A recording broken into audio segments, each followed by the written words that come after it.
Gordon Crichton is one of the most important people in this field who studied this thing for years. He's an ex-diplomat. He's a man who speaks 10 or 11 languages. Now, Mr. Crichton, I've been studying this thing now for some weeks, and I find it a completely bewildering mystery. There are reports of lights in the sky, there are reports of figures appearing on streets. People are seeing little shapes in craft. Is this something solid? Is this something real? Is it worldwide? What's going on? Unquestionably something very extraordinary is going on. Unquestionably it's a very bewildering mystery. And we're glad to see that more and more very intelligent people are bringing their minds to bear on these questions. It's quite clear to me that since the end of the last war, and in particular since the first release of nuclear energy here, which I'm sure is connected with it, there have been a tremendous number of very extraordinary things happening. And this is happening all over the world. We are getting reports from every corner of the globe of people who are seeing things like this. That's a United States Air Force sketch of the type of creature which terrorized a household of people in Kentucky one night. They shot at them with shotguns, and they said that when the pellets hit them, it sounded as though they were firing into a bucket. This is a little figure about 3 feet high. A little creature about 3 feet high with large ears.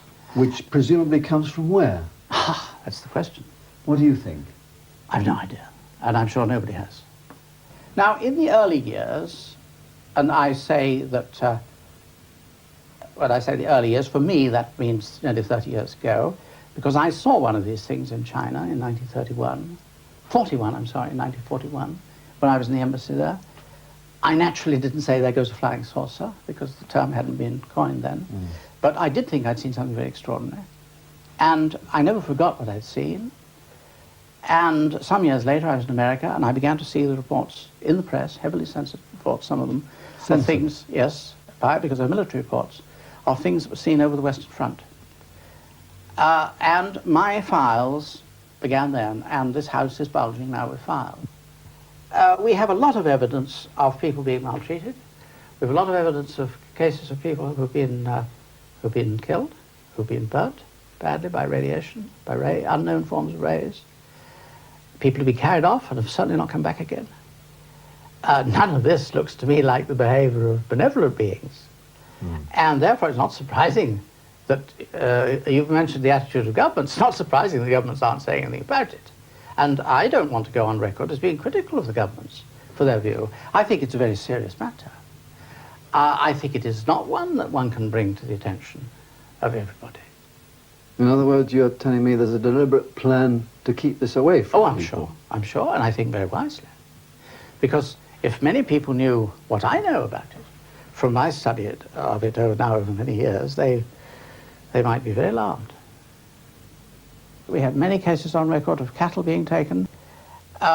We have many cases on record where they've been seen taking rocks, stones, vegetation, plants, exactly the things that we would do and have done on the moon already, and would do on any other planet we landed on when exploring. These do look like extraterrestrial explorers. And with intent, with people intentionally fishing around, nosing around, with a purpose. We also have many alarming cases, alarming because we don't know the implications of them, of blood being taken from people, and also semen, and also ova from women.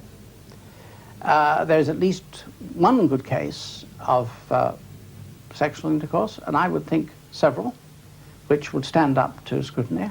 One was a farmer in the hinterland of Minas Gerais state, several hundred kilometers inland from Rio de Janeiro. He was working the equipment on his farm. They had one tractor, and his family used this in rotation. They kept this capital equipment working throughout the day, 24 hours. One would be working, the other one sleeping. His turn was at night, and he was ploughing his field with his lights on at night. Now, he'd seen one of these objects come down on the 14th of October, 1957. And he was puzzled by this thing, and he went to see what it was, and every time he went after it, this thing went off to a different part of the field, and then it disappeared.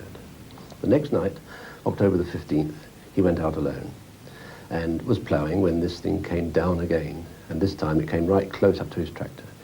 He decided to jump out of the cab and run for it, but says that he was overtaken while he was running by 4 smaller figures than he, and he's not a big man, who dragged him struggling into the craft, up a gangway into the craft. Now this is his story, remember. He says that he was stripped while he was in there and given a medical. They took samples of blood from him and washed him over with some unguent, and then took him into a separate cabin where a gas was pumped into the cabin, and he was violently sick. And then after this, he was sitting there and began to feel better. He had been terribly alarmed, of course, and he was now feeling better. And then, strangely, a door, he said, opened. He couldn't see how it could have opened because he didn't know there was a door there. And a person came through, and it was a female. And this one was completely naked, according to his testimony. And, well, eventually he had felt so relaxed that the inevitable took place at her urging, apparently. And they then had he was, intercourse. apparently, yes, according to his testimony. And then he was shown around, given his clothes back again, he was shown around the craft, and was put down again, and he went back home with this tremendous story, and he locked in his mind. He was puzzled and worried and frightened by it. He began to come out in spots, and later, at his own expense, he knew that there had been some stories of this sort of thing floating around in Brazilian magazines, in O Cruzeiro magazine like this, and he found his way to the offices of O Cruzeiro and saw one of the editorial staff, João Martins, who took him to see Dr. Lavo Fontes, medical doctor, and they took a disposition from this man, a testimony, and gave him a medical examination. And he was discovered to have a mild degree of radiation sickness. Now, how a man had picked up radiation sickness in the heart of the Brazilian hinterland, ploughing a field, goodness alone knows, living a simple agrarian life, very simple agrarian life, goodness alone knows. Now, you have to bear in mind that these people who have these experiences are not readers of Flying Saucer Review. They're not members of Flying Saucer spotting clubs. They're ordinary people. And they're very often, if it's South America, they may be illiterate peasants on the slopes of the Andes. And yet, all over the world, people are having experiences which fall into a recognizable slot.